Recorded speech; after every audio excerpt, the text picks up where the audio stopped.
Good afternoon. Welcome to this week's edition of the Webster Tarpley program here on Unbound Radio. It is the afternoon of Tuesday, the 25th of June, 2013, and a good occasion to sum up where we are in the overriding issue of war and peace. As I have been stressing for the past several weeks, the main issue of the historical moment we're in, and it can be a decisive one, is not programs started under the Bush administration for domestic spying. We've been living under those programs now for the best part of a decade, and somehow we seem to have survived. Those programs are not new. The PRISM is not new. The warrantless wiretapping or warranted wiretapping is not new. All the variations on those themes are not new. But they have a kind of a prurient appeal, I guess, in some quarters.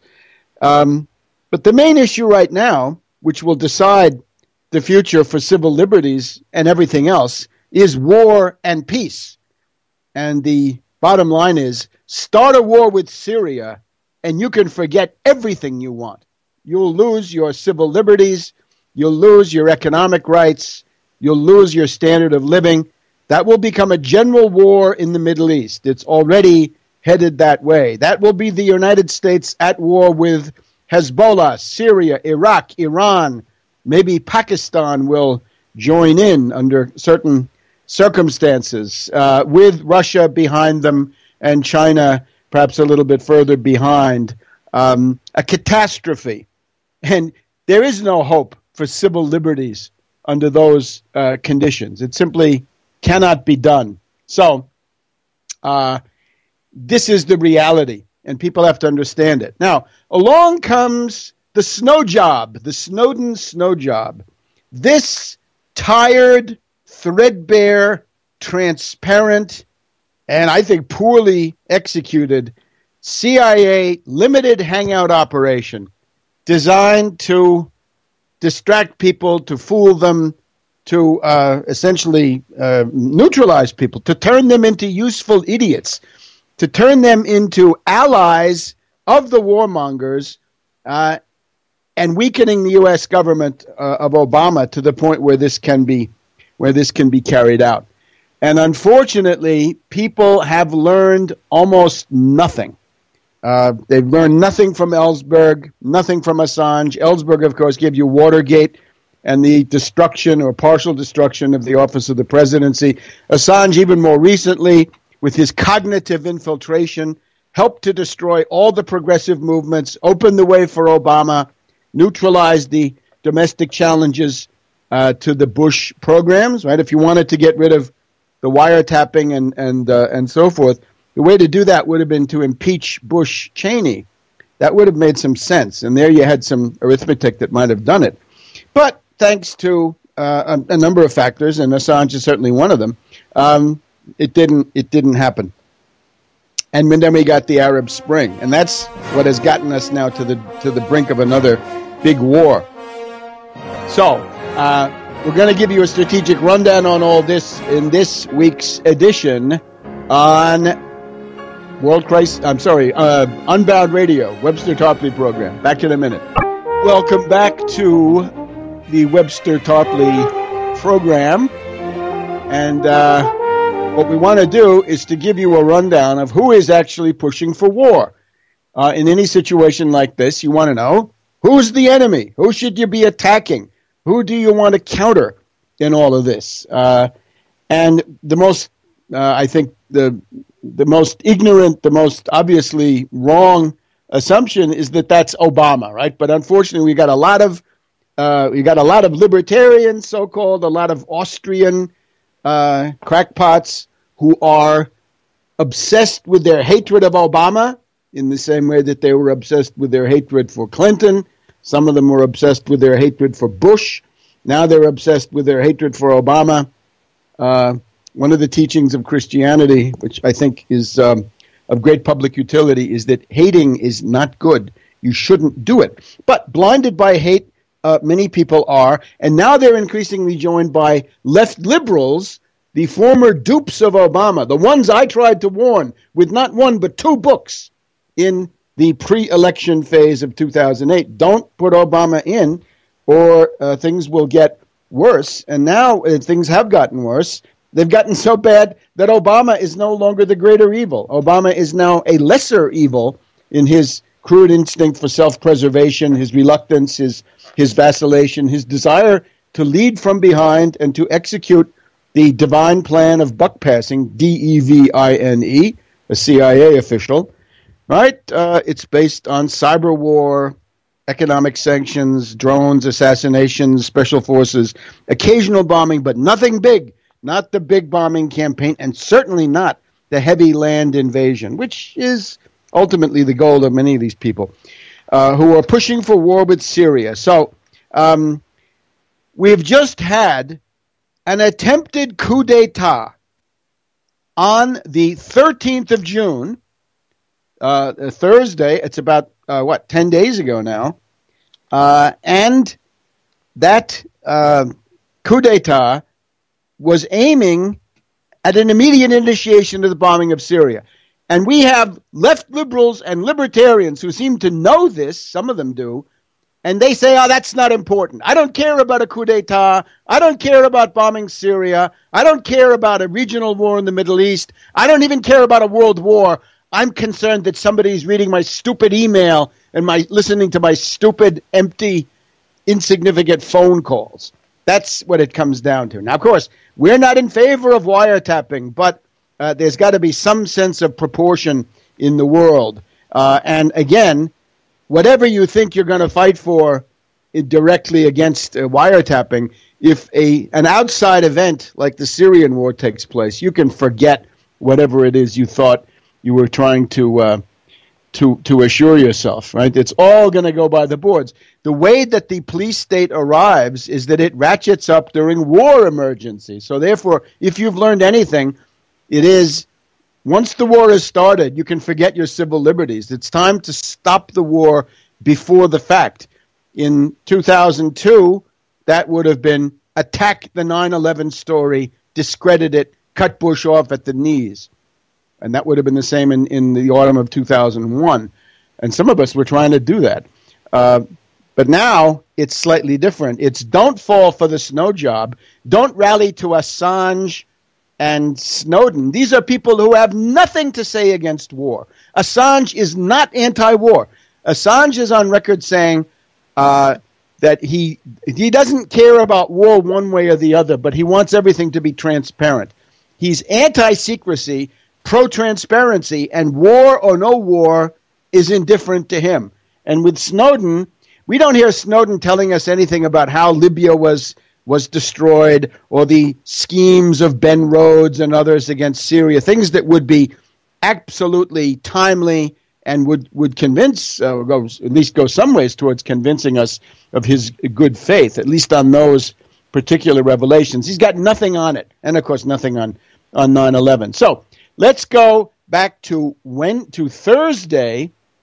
I'm sorry, or was it Wednesday? Let's see.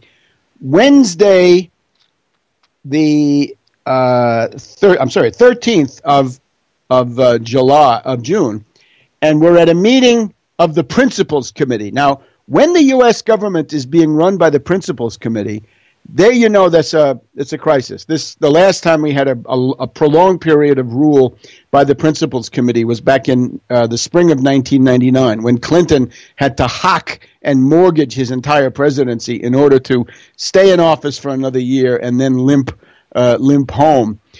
In those days, it was the Principals Committee. It essentially means either the Secretary of Defense, the Secretary of State, the National Security Director, the Attorney General, but it often means their deputies. So in this case, it looks like it's the higher level one. So in comes Mr. Skull and Bones, Skull and Bones has a track record. Stimson is partly responsible for World War II. He's partly responsible for Pearl Harbor. He is certainly responsible for putting the Japanese in the concentration camp. Stimson is responsible for the decision to bomb Hiroshima with an atomic bomb and Nagasaki. Then a little bit later, we've got the Vietnam War, Averell Harriman, McGeorge Bundy, and his brother, cousin William Bundy. They're big on the getting the Vietnam War going. And then, of course, we've got Bush the Elder starts the first Gulf War. Bush the Younger starts the second Iraq War. What's the common denominator? They're all from Skull and Bones, so much so that when Kerry came in, I put out an essay. You can read it at tarpley.net on precisely this very, very sensitive issue, right? If you put Skull and Bones into the government, you're liable to get a war. Obviously very bad for Obama to do this, but, you know, blackmail and other stuff, who knows what goes on behind the scenes. Obama was coming out of an attempted coup d'etat last September, October, November, December, which most of our libertarian and left liberal heroes are still incapable of having understood. They haven't identified it yet. Maybe in another decade or two. All right. So at the Principals Committee meeting, and we're quoting here from an article in Bloomberg News. It's by Jeffrey Goldberg. Now, Jeffrey Goldberg is generally a pro-Israeli writer. I think he's usually associated with the Atlantic Monthly, if I'm not mistaken. But this Goldberg is pro-Israeli, so I think he is not happy with this outcome. He would have wanted something else. He's putting it out perhaps to get more momentum so that Kerry can try this the second time. And here's the heart of the matter. At a principals meeting in the White House Situation Room, Secretary of State John Kerry began arguing vociferously for immediate U.S. airstrikes against airfields under the control of Bashar al-Assad, specifically those fields, bases that the Syrian government has used, allegedly now, we're already in the realm of myth, to launch chemical weapons raids against rebel forces. So, what happens? The chairman of the Joint Chiefs of Staff, Dempsey, speaks up. Now, who is Dempsey? Dempsey is Obama's guy. Obama needed a general to promote and make great, and the main qualification would be, you're not Petraeus, you're not McChrystal, you're not part of the Petraeus coup clique, the putschists, the people who are interested in some kind of an overthrow of the government and Bonapartist or semi-dictatorial rule. So this is Dempsey. He is the anti-Obama. He's Obama's guy in the same sense that Hagel and Clapper are Obama's guys, whatever their merit. And their merit is not great. But here, Dempsey does a service to all of us. The usually mild-mannered Army General Martin Dempsey spoke up loudly. According to several sources, more than one, Dempsey threw a series of brushback pitches at Kerry, demanding to know just exactly what the post-strike plan would be, and pointing out that the State Department did not fully grasp the complexity of such an operation. Dempsey reminded Kerry that the Air Force could not simply drop a few bombs, fire a few cruise missiles at the targets inside Syria. In order to be safe and to carry out the operation, the U.S. would have to neutralize Syria's integrated air defense system, an operation that would require 700 or more sorties. Put the accent on more. And how many planes lost? We'll be interested to see. At a time when the U.S. military is exhausted and when sequestration is ripping into the Pentagon budget, Dempsey is said to have argued that a demand by the State Department for precipitous military action in a murky civil war was not welcome. Well, good. Those are cogent and relevant points. So Dempsey, at least, is certainly the lesser evil here. And as this article goes on, the officials who were in the meeting say that Kerry fought back, but the State Department has no entrance strategy, no exit strategy, and no estimate of the consequences. So, as a result of this meeting, though, Kerry, by pushing forward with this lunatic proposal, was able to extort a concession, and the concession was that Obama grudgingly, through the mouth of Ben Rhodes, decides to supply the more moderate elements. I'm quoting from the article now. The moderate cannibals, the moderate terrorists of the Free Syrian Army under General Idris, a madman, they get small arms and ammunition. And of course, everybody knows the U.S. has always been supplying small arms and ammunition through Incirlik Air Force Base in NATO base in Turkey, and that there were CIA logistics managers channeling these things to different people. We're also told that Tony Blinken, this is Biden's guy, Deputy National Security Advisor, says superpowers don't bluff. So that puts him rather close to Kerry, that once you've drawn a red line, boy, then you better start a war, or otherwise you have egg on your face. Well, better these public bums should have egg on their face than we get stuck in a new war, possibly leading to a world war, right? This game of the egos when you're talking about hecatombs of epic historical proportions is absolutely shocking. And to remind us, Obama goes on with Charlie Rose with an interview and says he is worried about sliding down the slippery slope towards greater intervention in Syria. All right. So that's what happened in the Principals Committee between the 12th and 13th of June of this past month. We came very close. Now, you may say, oh, no, he was just arguing a viewpoint, right? That's just vetting, right? That's what this article tries to tell us. It's just vetting. Well, go back to October 1973. While Nixon was sleeping, Henry Kissinger implemented a worldwide U.S. nuclear alert. Some say DEFCON 3, some say DEFCON 2, just short of war, to scare the Soviets, because the Soviets had said they were going to send a few divisions of Red Army peacekeepers into Egypt to prevent the Israelis from trying to steal more of Egypt and their oil and so forth. So that was while Nixon was asleep. The story was Kissinger called Hague, said, "Wake up, Nixon." Hague said no. Maybe that was prearranged. And then Kissinger said, well, in that case, I have to do it myself.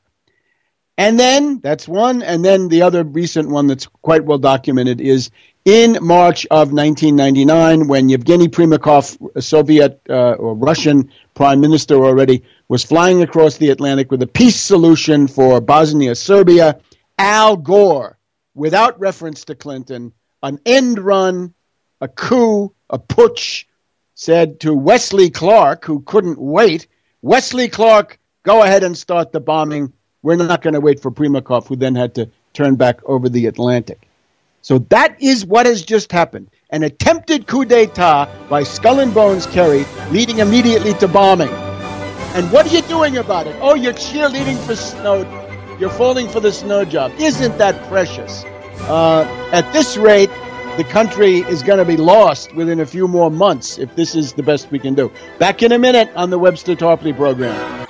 Welcome back to the Webster Tarpley program. It's the afternoon of Tuesday, the 25th of June, 2013. We are in the midst of the 150th anniversary of the Gettysburg campaign and of the Vicksburg campaign. And where I am now in the D.C. area, this was crossed over by the rebel army as well as by the United States Army. Various cavalry thrusts were going on. So we're right in the middle of the decisive phase of the Civil War. And we are reminded with that Supreme Court decision today, if you disallow the historical pattern of racial discrimination in not only southern states, but this applies to a number of other places which are not in the South at all, the former Confederate states. Outside of the former Confederate states, what you're doing is allowing those people to do one trick after another. In other words, if you can't review it before it's implemented, they can send up one absurd scheme, use that for the election this year. By the time it's been struck down, they've got another one, and it just never ends. In other words, it's like Snyder in Michigan, right? He's got one emergency manager law. The people vote that one down, and before you turn around in 2 weeks, he's got another one, slightly different, so he can keep doing it, right? Even though the will of the people has been clear. And it shows how alive the issues of the Civil War are. I always have to laugh when people say, oh, the remedy for 1984 is 1776. Yes, but the remedy for 1984 is 1776 and 1865, the end of slavery and the breaking of that slavocrat, treasonous, pro-British, Southern imbecile oligarchy, which seems to attract the nostalgia of so many. Anyway, here we go.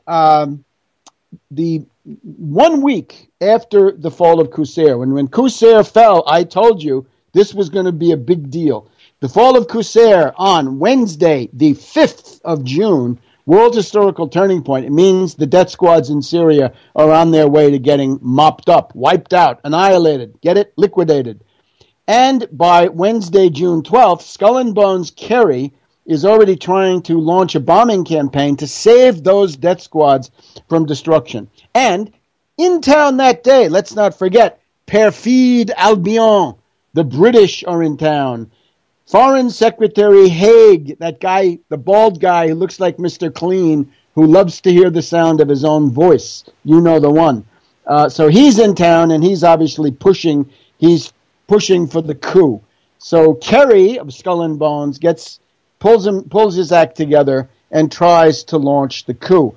But it's blocked, I wouldn't really say by the Pentagon, although I hope there are people in the Pentagon who are opposed to Petraeus and to that clique and who really don't want another war at this point, right? You can break the United States military, break the U.S. Army, Navy, and Air Force if you insist on more of this adventurism. But the thing is stopped by Obama loyalists. That's the point. Now let's just take a look at some of the other people, the other forces that are trying to push Obama into something he doesn't want to do. And let's just pause.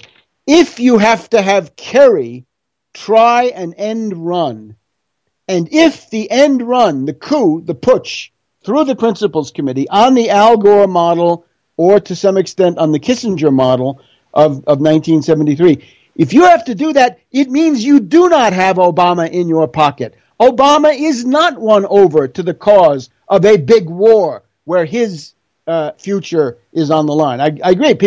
I don't think Obama cares about the United States. He cares about Obama. He cares about not being impeached. He cares about other things, right? Other unpleasant things that might follow impeachment, given the lunatic nature of the Republicans. So the fact that this incident has occurred is a crucial experiment. It shows that the thesis of those low information websites, those poorly informed characters, they think Obama's the main warmonger. He's clearly not. There are others who are much worse warmongers that deserve your attention. And back in a minute on the Webster Tarpley program.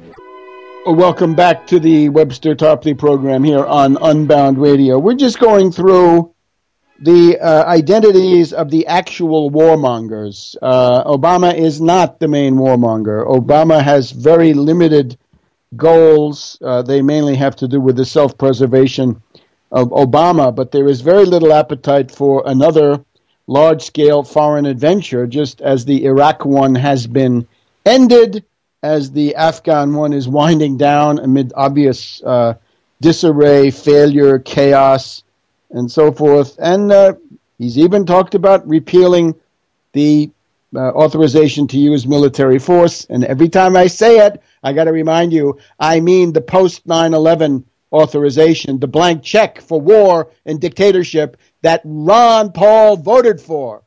If you want courage, you find Barbara Lee, the black congresswoman from Texas. She voted against it. Ron Paul, no guts, a gutless wonder. He was for the war in Afghanistan before he was against it. So what does this leprechaun want from our lives? So we've just been going through the attempted coup d'etat by Kerry on the afternoon of Wednesday, the 12th of June, 1 week after the fall of Qusair. Kerry, presumably goaded by Hague, the British Foreign Secretary, tries to get the U.S. government to start bombing in the same way that Al Gore had done that in 1999. Now, in addition, this was the sort of U.S. level attempt. This had been, this was followed by an attempt to do the same thing at the G7 in Northern Ireland. Now, here, this is very well documented. This is a front page story in the London Times, and it says, David Cameron, the Prime Minister of Great Britain, at the G7, not the G8. He didn't ask Putin to join in. He didn't do that. He only circulated this to the NATO people, who are the G7 in effect, and the perhaps the Japanese, but certainly the NATO parts of the G7. Cameron had a plan to assassinate President Assad of Syria, a plan for murder, for an assassination of the head of state. I wonder if he's got any 00 operatives that can come around and do that. This used to be illegal. Under U.S. law, it would be illegal, I think, still, or at least under existing executive orders, to assassinate foreign heads of state. Right? Didn't we have enough of that in the excesses that were unveiled by the Church Committee, the Pike Committee, and so forth right after Watergate? Anyway, Cameron says it's possible to use an asset who would be a top-level official of the Syrian security or military apparatus, attack and kill Assad, and then set up a puppet government, but not based on the death squad so much, because that, of course, means chaos. That means the emirate and a crazy quilt of many emirates, right? Probably a few dozen emirates. But they want to keep it together, at least according to this plan. It's a novel plan with the Ba'ath Party bureaucracy and keeping the Syrian army together so that you can then control the country for whatever you want to do with it. So that, very little feedback on what the responses were. But so here we have two attempts, one by Kerry, goaded by Hague, and another one by Cameron to start a war, right? A big war with the Russians scowling in the background and not happy. And I'm amazed, again, the libertarians and the left liberals converging in imbecility once more. They're concerned with Snowden. Oh, yeah, because Rand Paul says Snowden is a hero. Oh, of course, he's a great guy. You're going to see a lot of these, the right-wingers, right? The reactionary libertarians will back off as it's clear that Snowden is sashaying through China and Russia. But let's continue with our own argument here. We've heard from Kerry, we've heard from Cameron. They want war. They want an immediate attack on Syria. Obama doesn't. Here's another one. This is a real treacherous one. Bill Clinton at the, I guess it's the Clinton Global Initiative, around the middle of the month, says, oh, Obama, if you just sit there and you don't do anything about Syria, you're going to be a wuss. You're going to be a total wuss. Now, that is a very low blow. Clinton knows it. This is one of the things that got Obama to the point of essentially enabling the arms shipments that have been going on and now are going on officially, I would say, but that's about it. Clinton is concerned with the future of Clinton, but also of Hillary Clinton, and that means the presidency, and that means lots of money. So I would say this is a bid by Clinton to say, perhaps to somebody like Sheldon Adelson, right, some multi-billionaire obsessed with the status of Israel, a Zionist, if you like.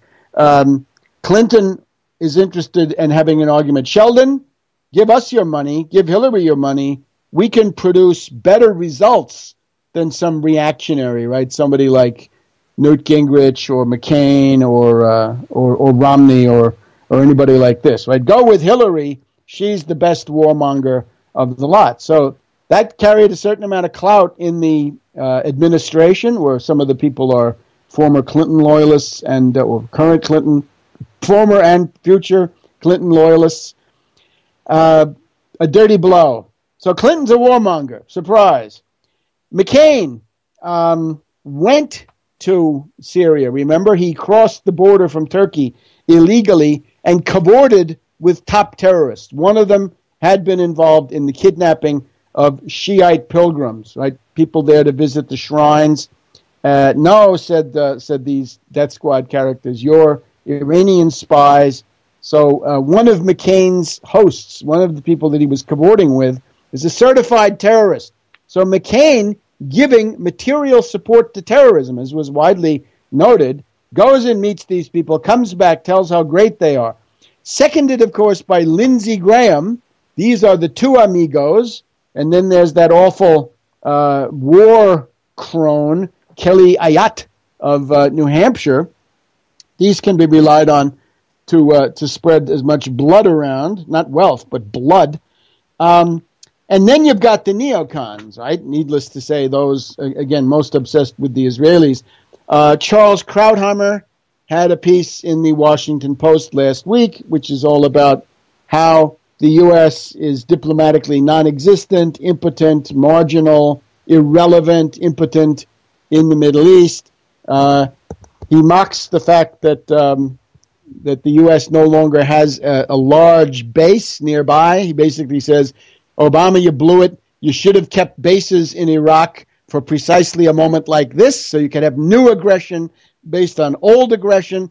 And he mocks the idea that you can put a few Patriot missiles and a few F-16s and 1,000 soldiers into Jordan and try to influence events from there. So Krauthammer, the Weekly Standard, you know the Standard people, but also the David Ignatius types and the Jim Hoagland types. In other words, the sort of center oligarchs, centergarchs, warmongers to be sure, close to the State Department, close to the CIA or parts of it. The Weekly Standard. And again, you know these people. And then, of course, the French government, right? Hollande and Fabius. Hollande and Fabius, the Vichy-Sois nostalgics. And their idea is that they will be the beneficiaries, right? Because they are the colonial power of Syria well into the mid-1940s. After the Second World War, they were still there, eventually forced out.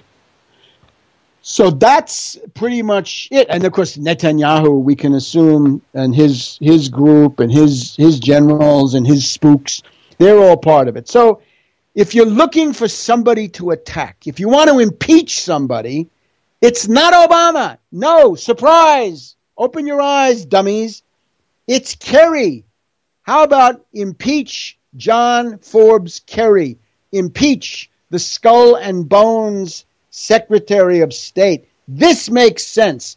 This is politically smart. This gets you somewhere. This identifies the most dangerous enemy, right? Like in World War II. What's it going to be? Japan first or Germany first? It's clearly got to be Germany first. Doesn't mean you like Japan. It just means Germany first.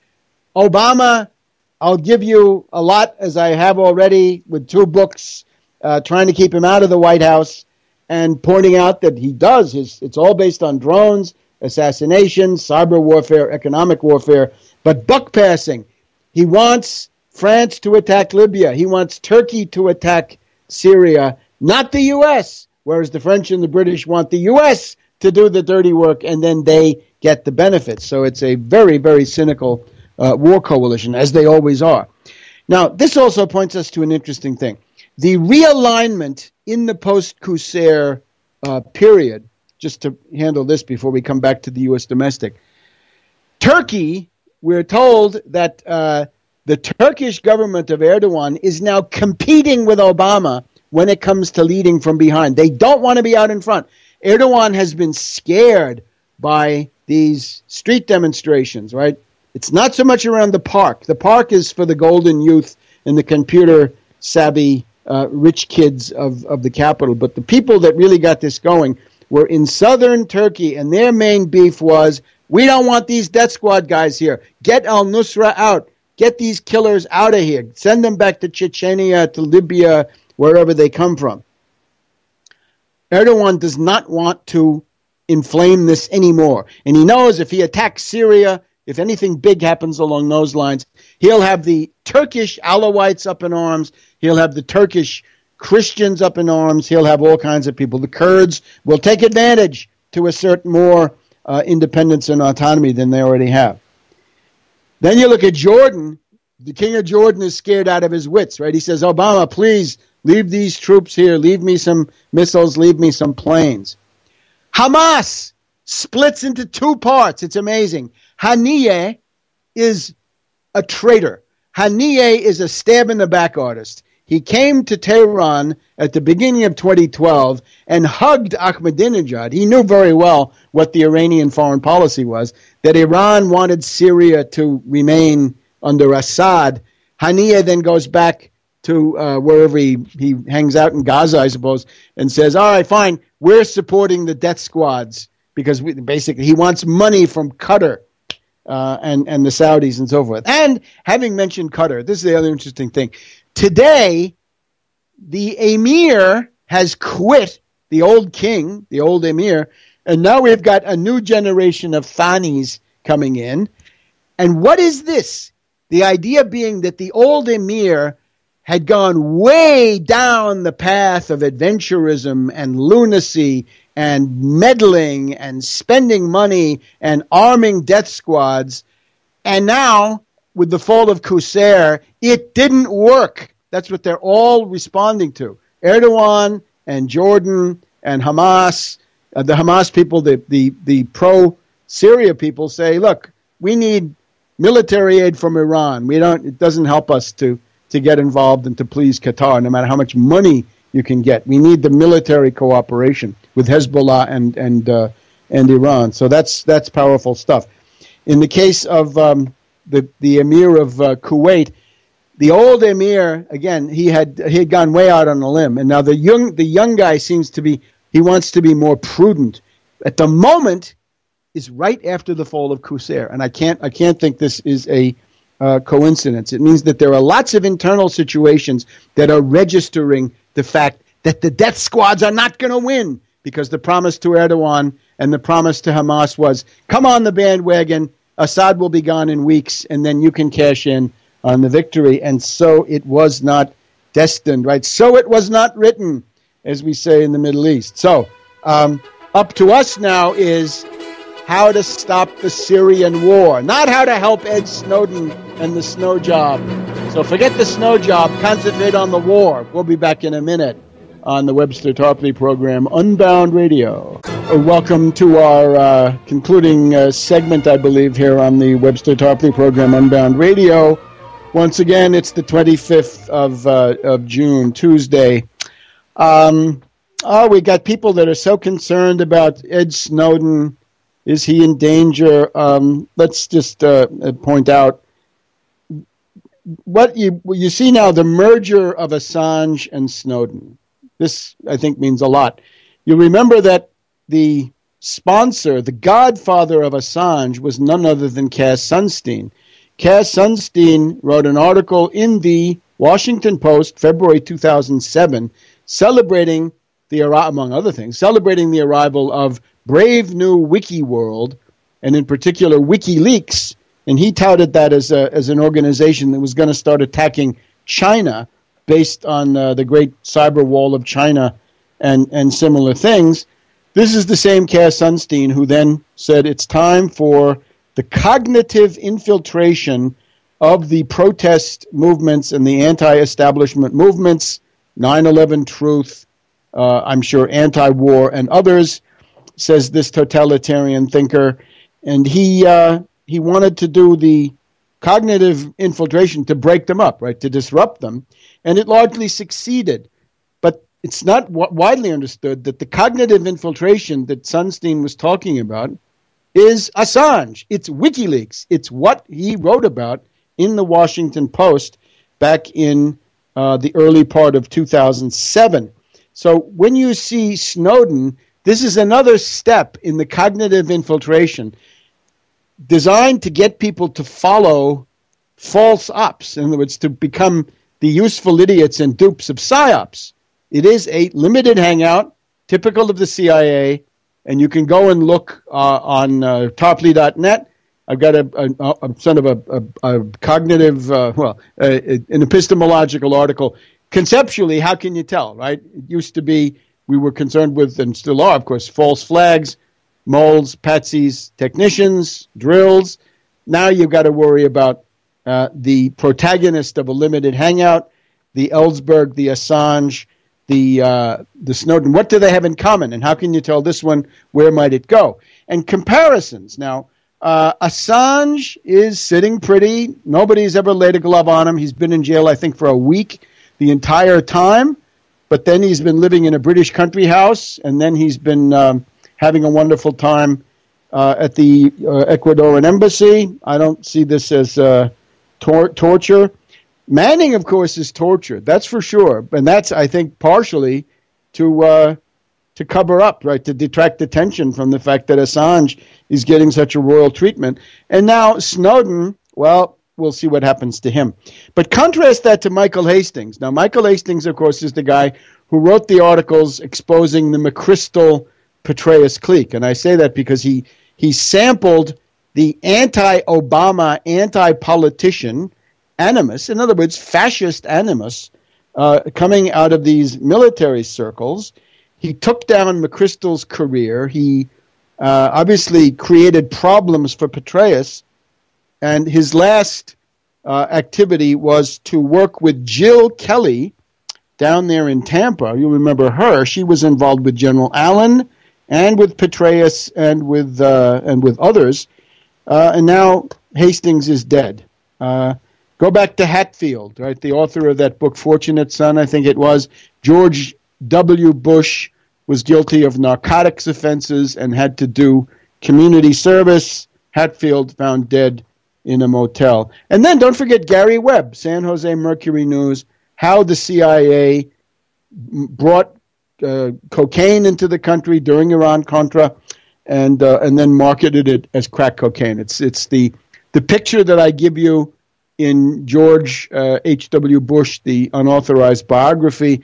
It's the same process seen from the bottom up.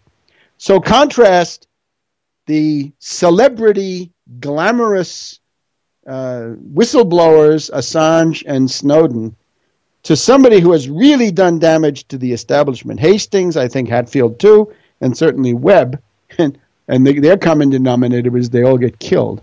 So I think this puts it in a somewhat different perspective.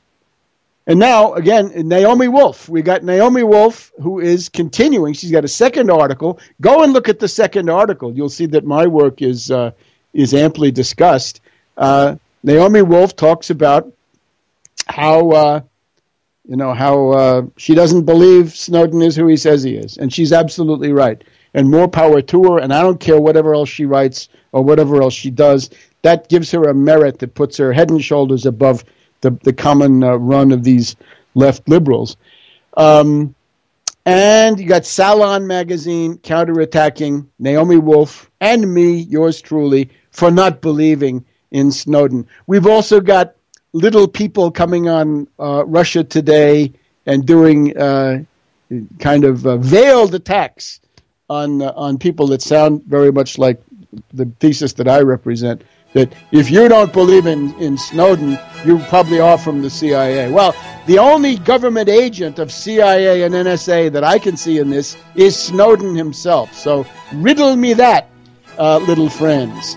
So we'll be back in 7 days, God willing, on the Webster Tarpley program, Unbound Radio. See you then, and mark the Gettysburg and Vicksburg anniversaries coming up next week.